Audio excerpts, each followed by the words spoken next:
So, where's our special guest? The Hot Wheels expert? Haven't figured it out yet, have you? Get in!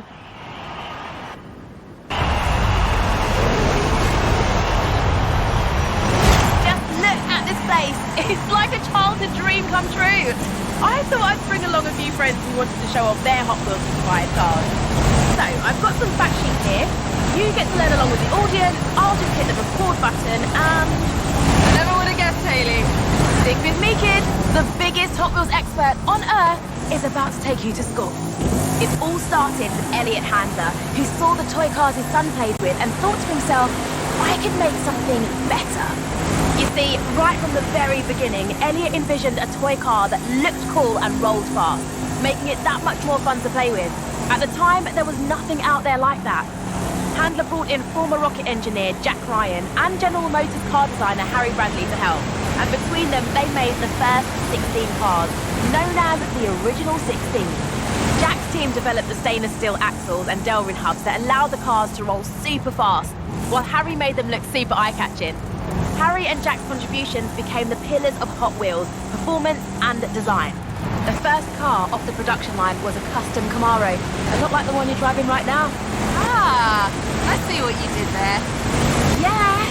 And another of the original 16 was the custom Fleetside, based on Harry's custom Chevy El Camino. Most of those early designs were inspired by hot rods and muscle cars, which were popular in California car culture at the time. After Harry Bradley, more designers joined the team, like Ira Guilford from Chrysler, who did the Twin Mill, and Larry Wood from Ford, who designed the original Bone Shaker. But right from the beginning, they were designing cars to do one thing above all: roll really, really fast on plastic tracks. Wow, you've done your research. Research? I memorized this stuff when I was 6 years old. One reason why Hot Wheels are so eye-catching is because of a special paint called Spectra Flame. They use a transparent lacquer applied over a polished zinc plating, which gave it a totally awesome metallic effect. Just like a real car, since then Hot Wheels has broadened and developed its paint techniques to support a variety of looks and effects. Fascinating stuff, right? Another detail was the red stripe on the tyres, like the one you're driving now. They called them red line tyres, and they look so cool! Red line tyres are a defining characteristic of this era and are really sought after by collectors.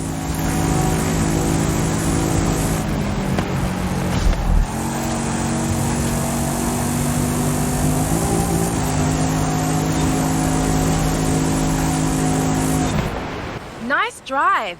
Here, take the Nash Custom 1957, winner of the Legends Tour 2019. Thanks, Hayley. Let's do this again soon.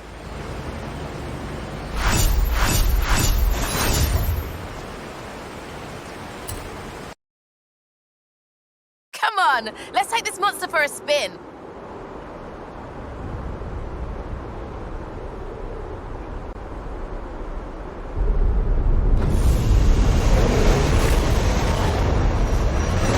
Careful! Technically, that's more than 1,400 brake horsepower you've got there. As I said, Hot Wheels have always been designed to go really fast on custom tracks. So, what do you do with the track? Well, you make it in segments so people can build whatever they like. Then you invent a battery-powered booster to shoot cars along the straight and a speed brake to slow them down for tight turns. You can even tune how fast the booster will propel the cars. But why stop there? Loops, jump ramps, bank turns, gravity drops, trestle bridges, chicanes, crossovers, lap counters, multi-lane, side-by-side racing launchers. All fully compatible, of course. That's just good engineering. They even made an auto shop with a working dyno and a teeny tiny oil can and wrench to tune up your cars. I played with it. Nice. So, why is the track orange? It's like bright orange. Can't argue with that.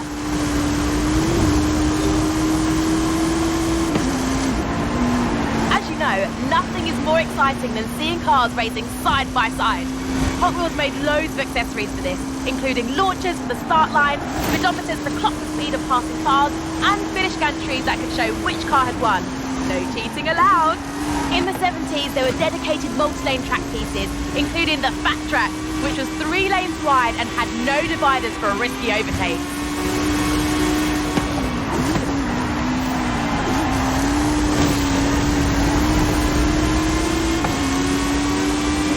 means there's even more fun stuff to play with. You've got figure eights, multi-story garages, rubber band kickers, and even giant sharks and dinosaurs that chomp on the track. Why else do you think we got a giant dragon right here at the park?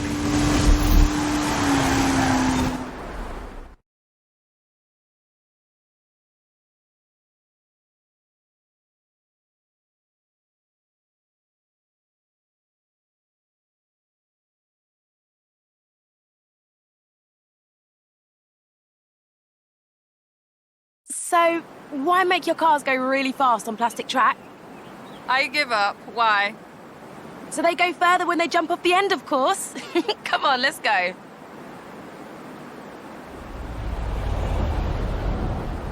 This is gonna be epic. I'm riding along with you for this bit.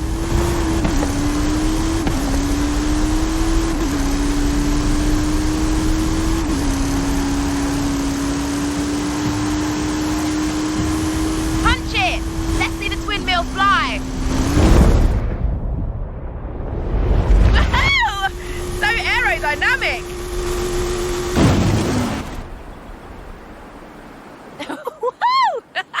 Oh yeah! All the thrill seekers at the Academy will be talking about that one.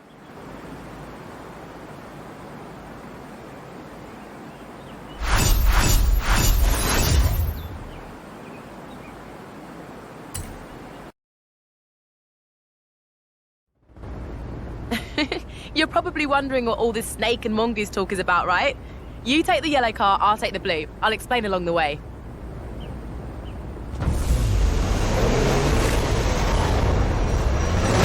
You've heard of Don Prudhomme and Tom McEwen, right? They were famous NHRA drag racers in the 70s who had a friendly rivalry going on for years. Don was a four-time National Hot Rod Association champ and Motorsports Hall of Famer. He was nicknamed the Snake. And Tom McEwen was another dragster who won the NHRA US Nationals. They called him the Mongoose. They were both well-established racers in their own right. As the two of them competed in the US Nationals over the years, they crossed paths numerous times, which sparked a friendly rivalry between them. Mattel proposed to make a series of toys based on the rivalry between the Snake and the Mongoose. The Hot Wheels sponsorship led to all kinds of drag-themed stuff.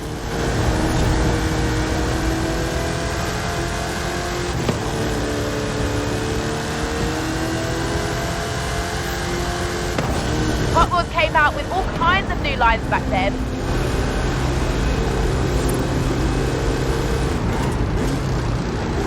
You had sets like the Rod Runner and the Big Belter, which launched cars with rubber bands. The Big Belter could even detect jump starts, which is pretty cool, right? These were a smash hit and propelled both Hot Wheels and drag racing to greater levels of fame. Heavyweights were designed to go faster on gravity drops, and Sizzlers had little battery-powered motors so you didn't need a launcher.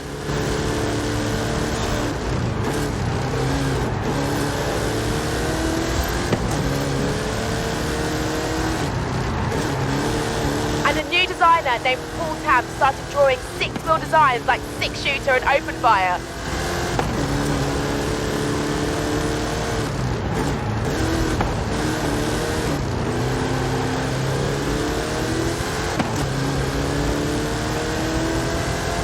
Hot Wheels didn't stop there.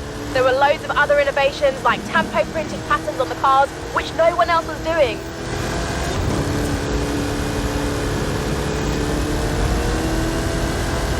Then you had the Hot Wheels Collector's Club Kit, where you could mail in to get either the Boss House, Heavy Chevy, or King Cuda, all with open hoods, big supercharger blowers, and silver paint jobs. Oh, so cool. Wish I'd been around back then.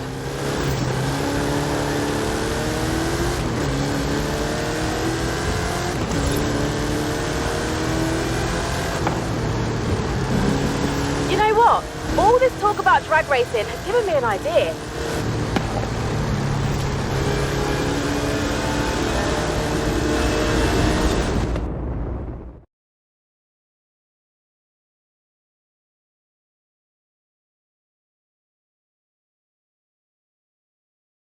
The cars in the original Snake vs. Mongoose set were powered by rubber bands. These ones, well, aren't. How about you and I test them in a drag race? Okay. Bring it on, Hayley.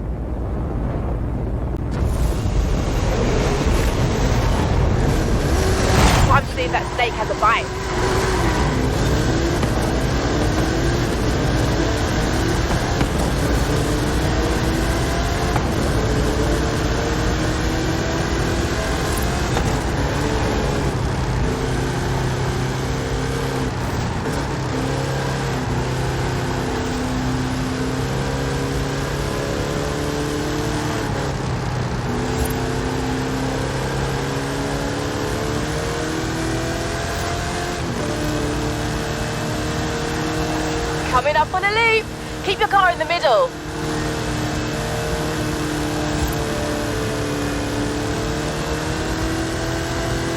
Keep your foot down. Let me worry about the physics.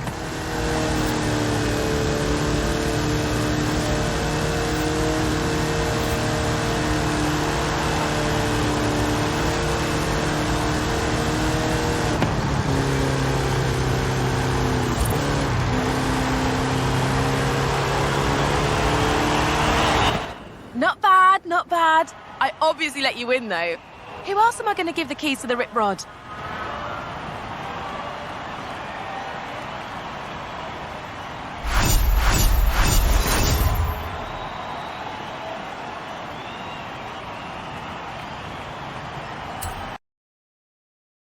Hey, you'll be doing all the driving for this one. Here, take the keys and I'll be on the radio.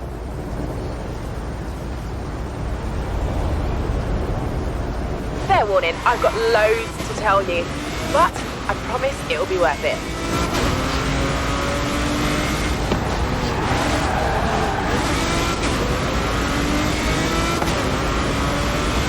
Right, so the 80s were known as the Black Horse era because the previous redline tyres with a red pinstripe were discontinued in 1977. Then there were hot ones with thinner axles, ultra hot with a new wheel design, real riders and actual rubber tyres. Those are pretty popular. Let me think. You've got crack-ups with damaged panels, colour shifters that changed in water. Oh, and you know the blue car blister packs you can recognise from across the store? They started in the 80s too.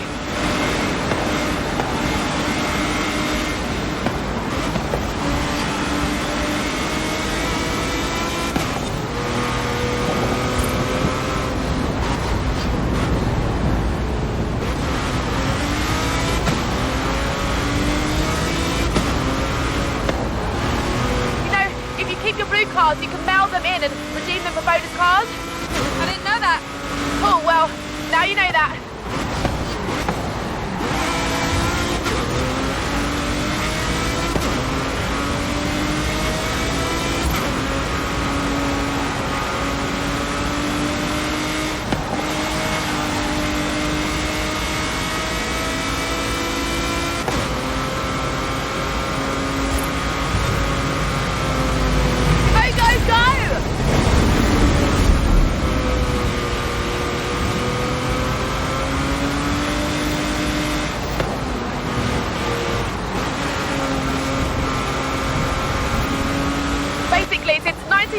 When they split up the product line into series and brought in numbering and limited editions, collecting Hot Wheels has gone from a hobby to a full-on obsession. You okay? Yeah, I'm good. I'm good.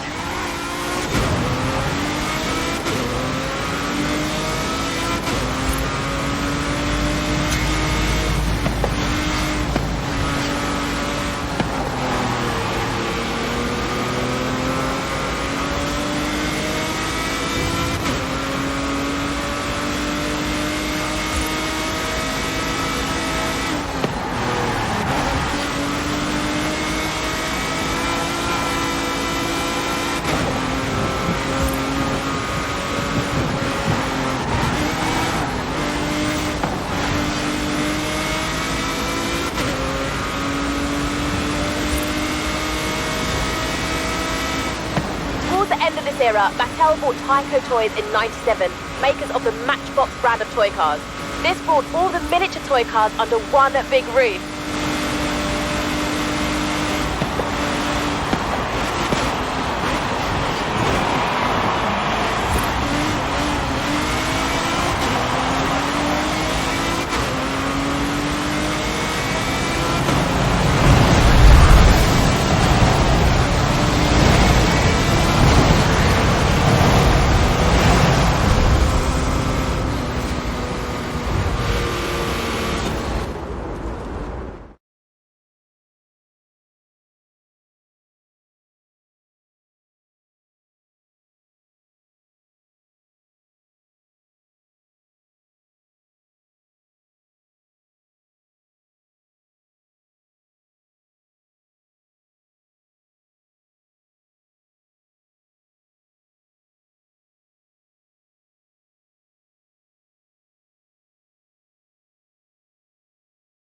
I've set you up with a rip rod for this one. Off-Road Series 2014, code BD00. One of the new lines Hot Wheels created was called the Treasure Hunt Series. Limited production, super collectible. Obviously, we can't go into a toy store or convention floor, so I'll simulate the experience with some treasure chests.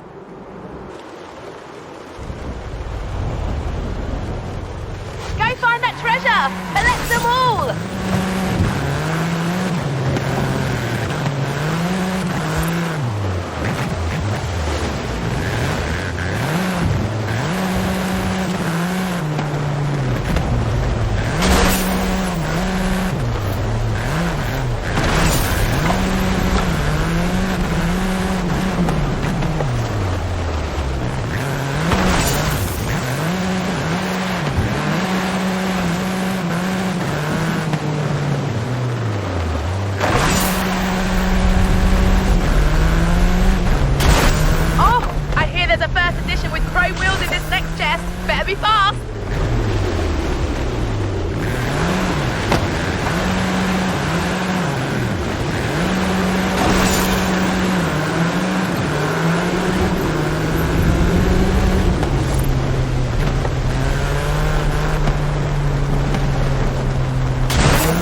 Might be a Pearl Diver paid edition up for grabs next.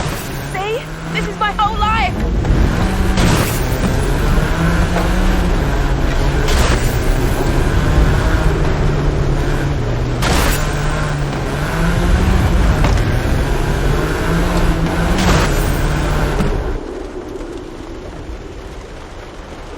Here, have a 2 Jet Z. Now you know what it's like to be a proper Hot Wheels collector. Exhausting, right? Worth it, though.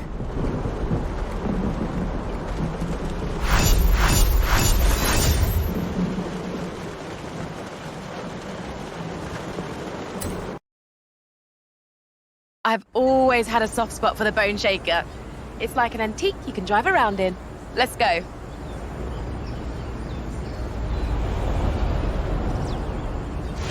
Oh, did I tell you about the Hot Wheels 50th anniversary back in 2018? No, but I have a feeling you're about to. They did a sweet black and gold series with matching livery and a whole collection of other 50th anniversary inspired cars throughout the line. They've also started the Hot Wheels Legend store. Custom car builders compete to show off their best designs. Then Hot Wheels picks the best one and makes it into a 1/64 scale toy. That's how we ended up with the 2 Jet Z, Nash Metropolitan and Custom Trans Am.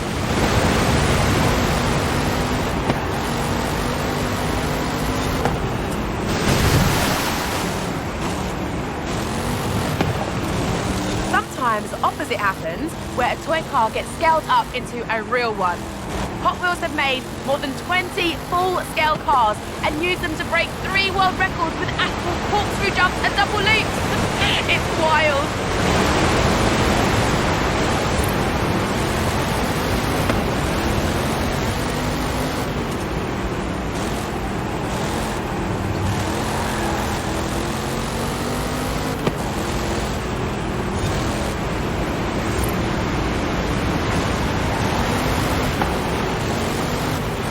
By the 2000s, loads of amazing designers had worked on Hot Wheels. Mark Jones, Bill Reelman, Brendan Vatuski, Fraser Campbell, I could go on and on.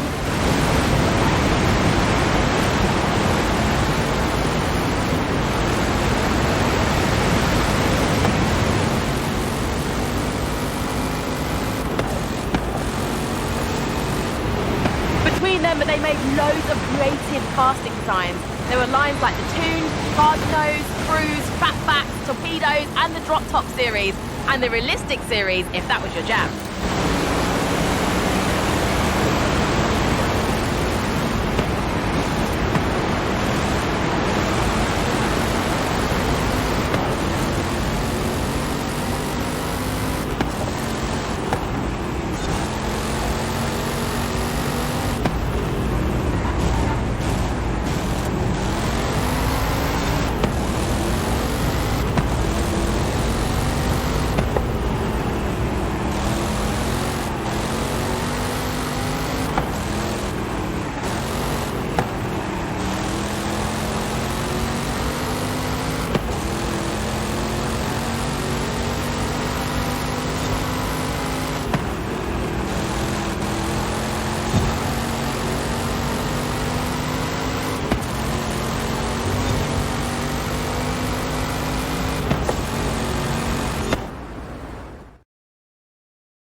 Nice.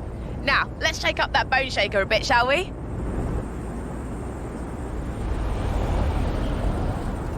I know we're 50 miles above Mexico, but a little Baja expertise won't go astray. The Baja Bone Shaker is a modern take on the classic Bone Shaker design.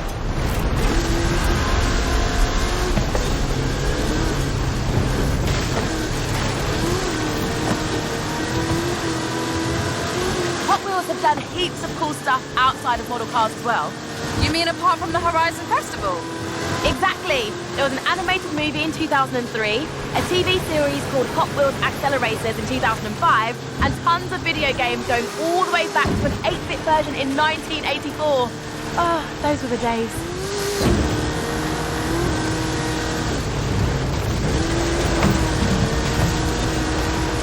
And get this. Back in 2014, they hooked up with the University of Southern California to develop speedometry, an educational curriculum to teach kids science and maths. Seriously? I know. And there's me, stuck in a university lecture on advanced analytics with no toy cars or anything. So unfair.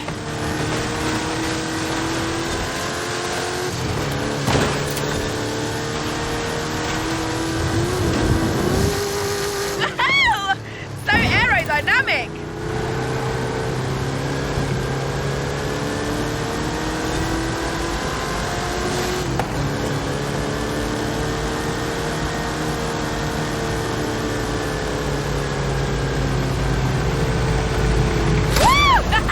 It's not cheating when it's Hot Wheels!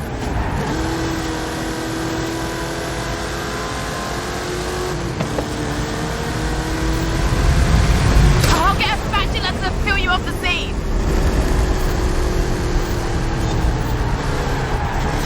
Since it all began, there's been 20,000 different designs, and at least 8 billion cars have been made. Impressive, right?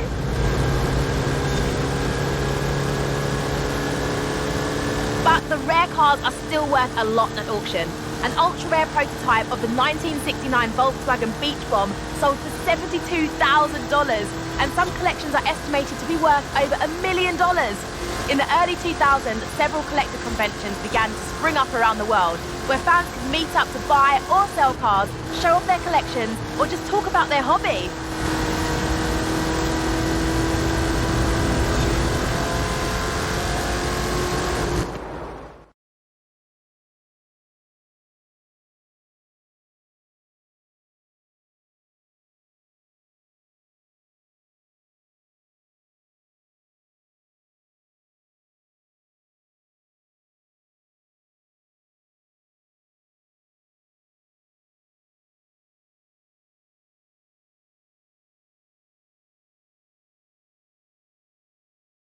Nice! Now the Baja Bone Shaker's ground clearance is pretty good, but Monster truck bone shaker. Amazing, right? Climb in and let's do this.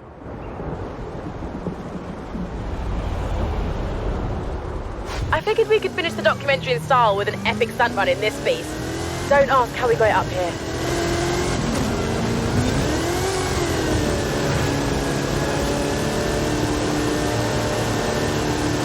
So, what fun facts have you got on this thing? Can we do epic stunts now and do facts later, please? Couldn't have done it better at 1 to 64 scale.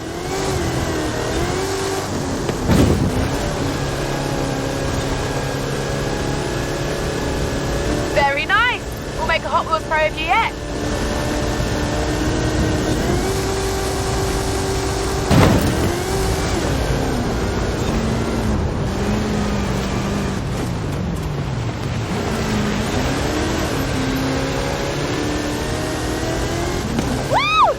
This is epic!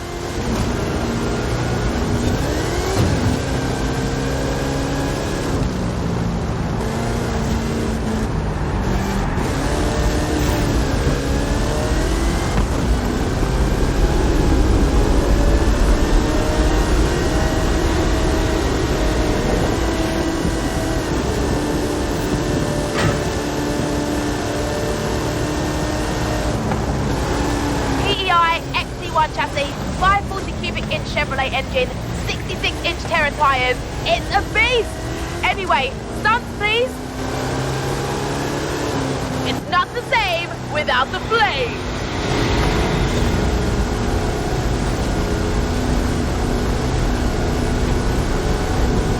When it comes to trucks and skill chains, bigger is better!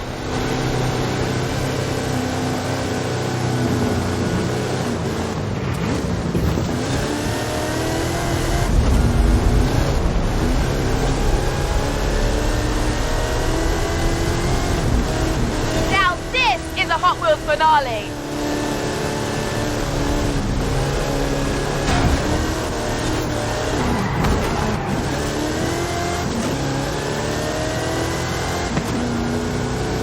Couldn't have done it better at 1 to 64 scale.